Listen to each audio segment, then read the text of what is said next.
Here, who gave her the rifle? She's not even on the operations roster. The colonel's voice roared across the ridge, but it was already too late. One shot had echoed. 6 soldiers were alive. The threat was eliminated, and the quiet woman who fired it just lowered her weapon and whispered, "It was the right angle." The colonel froze. Who authorized her? Her name was Elise Ward, 40 years old, sharp but quiet, with short ash blonde hair, wireframe glasses, and a lean build. She was stationed at Forward Operating Base Echo as a communications technician. No formal file in the operations team, no badge showing rank. She ran diagnostics on radio equipment, fixed transmission towers, carried supply crates. Soldiers treated her with respect, but considered her forgettable. Support staff, essential but invisible. Most just called her Tech Lady. Some assumed she was part of logistics or civilian contracting. Elise rarely spoke unless asked direct questions. She spent evenings maintaining equipment in complete silence, working with the focused precision of someone who understood that lives depended on reliable communications. One young recruit joked to his squad, "She probably doesn't know which end of a rifle the bullets come out of."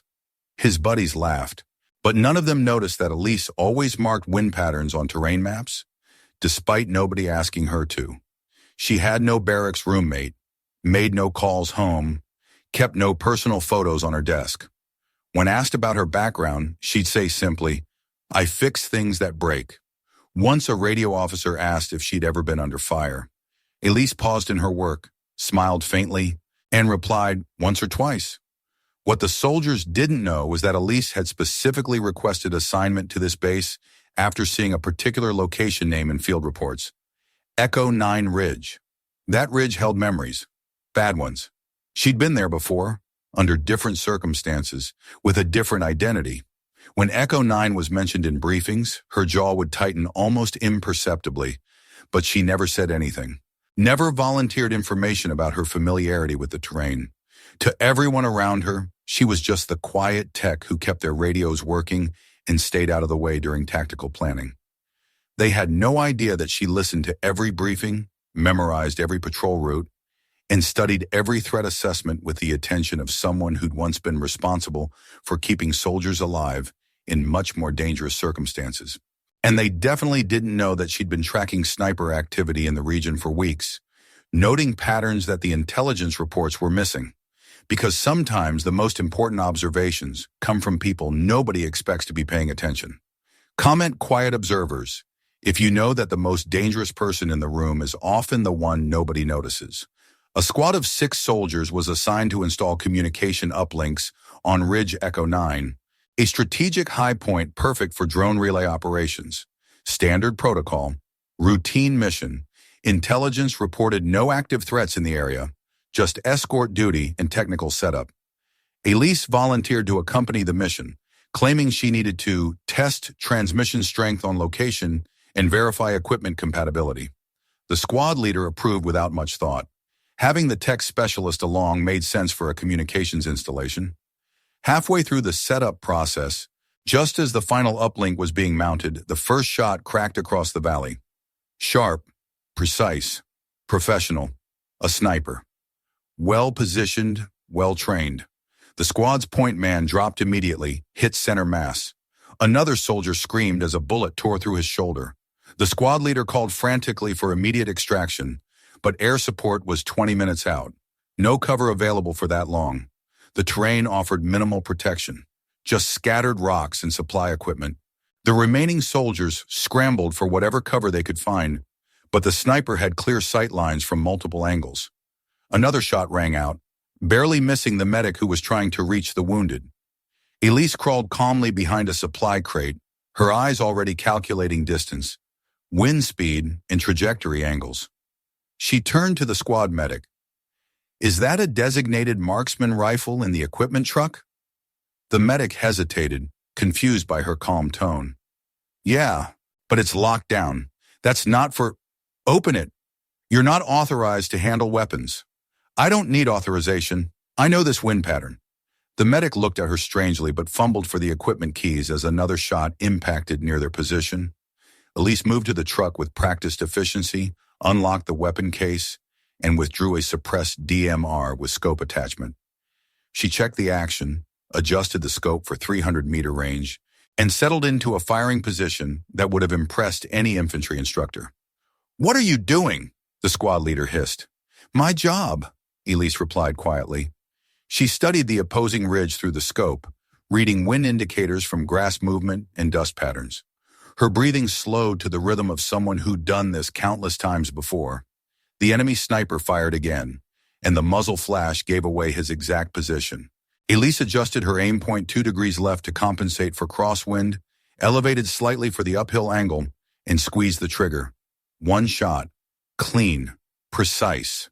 The enemy gunfire stopped immediately. Through her scope, Elise watched a black silhouette tumble from the opposing ridge. Silence fell over the valley. 6 soldiers, breathing hard and shaking with adrenaline, slowly realized they were alive. One whispered in disbelief, "What just happened?" Another stared at Elise. You killed him?" Elise calmly safed the weapon and set it aside. "Threat neutralized. Call for medevac for the wounded." The squad leader looked at her with new eyes. "Where did you learn to shoot like that?" "Long story," Elise replied, already moving to help with the wounded soldiers. Comment instinct over protocol. If you believe some people are born ready for moments like this. Back at base, the squad returned carrying their wounded and shaken by what they'd witnessed. The story spread through the camp like wildfire. The tech lady took the shot. She saved the entire squad. You should have seen her, like she was born for it. Colonel Patrick Denton stormed into the debriefing tent, his face red with anger and confusion. Who gave her access to a weapon? That's a direct violation of base protocol. Elise entered moments later, carrying the incident report she'd written during the ride back.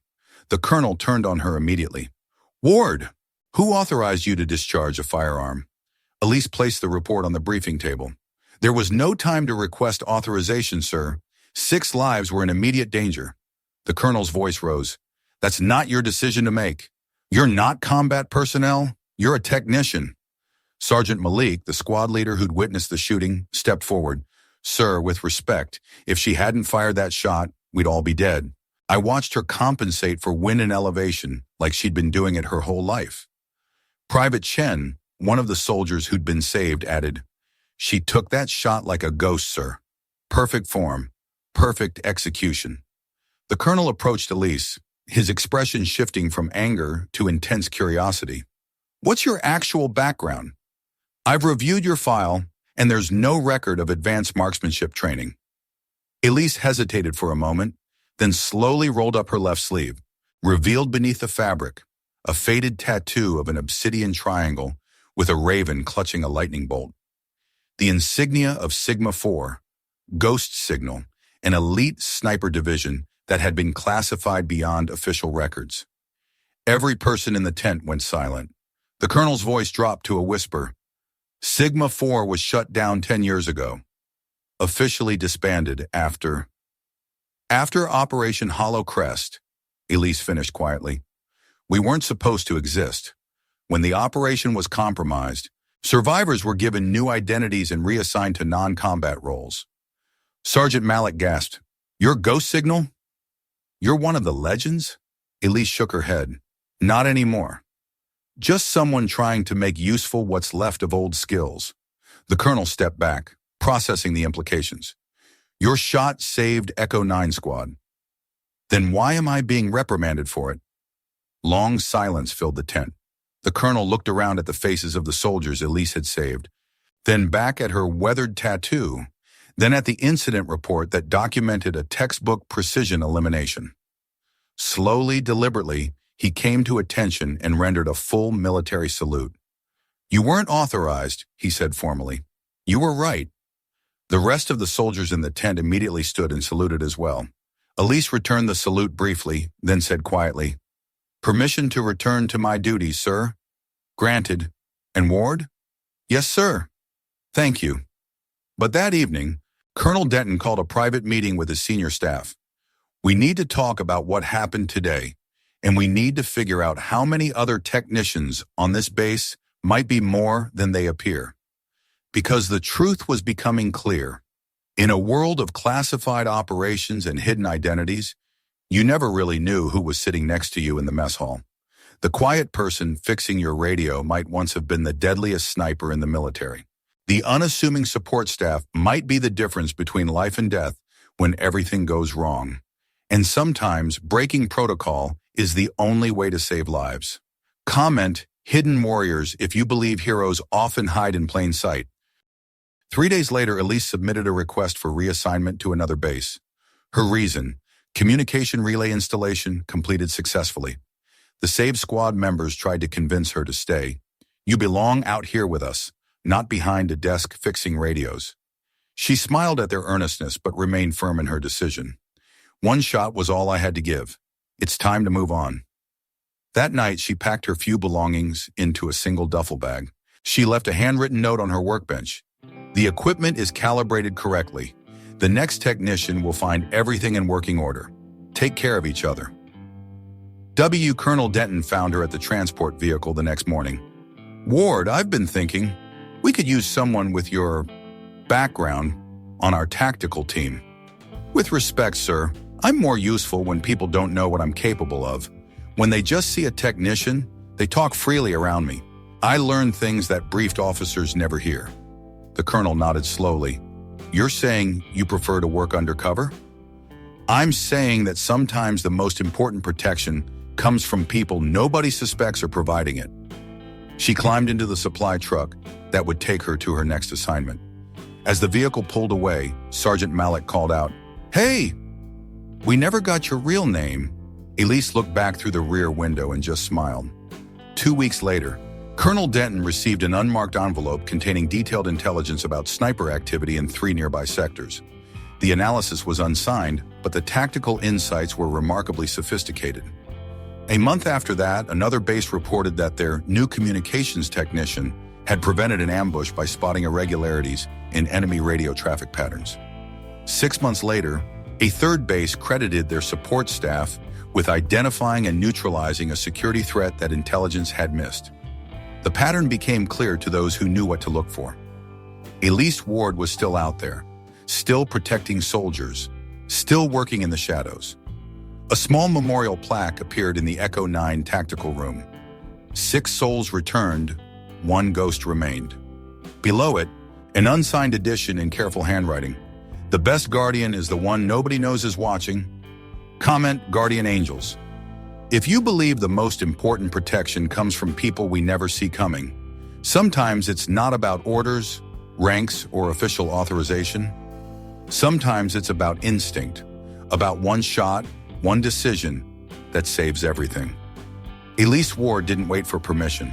She saw 6 young lives in danger and remembered who she used to be: a ghost, a sniper, a protector. Not all heroes wear stripes or carry official titles. Some wear silence and fix radios between saving lives. In a world obsessed with protocol and paperwork, maybe it's time we started recognizing instinct again. The most dangerous assumption is that the quiet person in the corner doesn't have the skills to handle a crisis. The most valuable protection often comes from people who've learned that being right is more important than being recognized. Look around your workplace, your community, your world. The person everyone overlooks might be the one with the training to save everyone. Honor the quiet professionals. Respect the people doing unglamorous work. And remember that expertise doesn't always announce itself.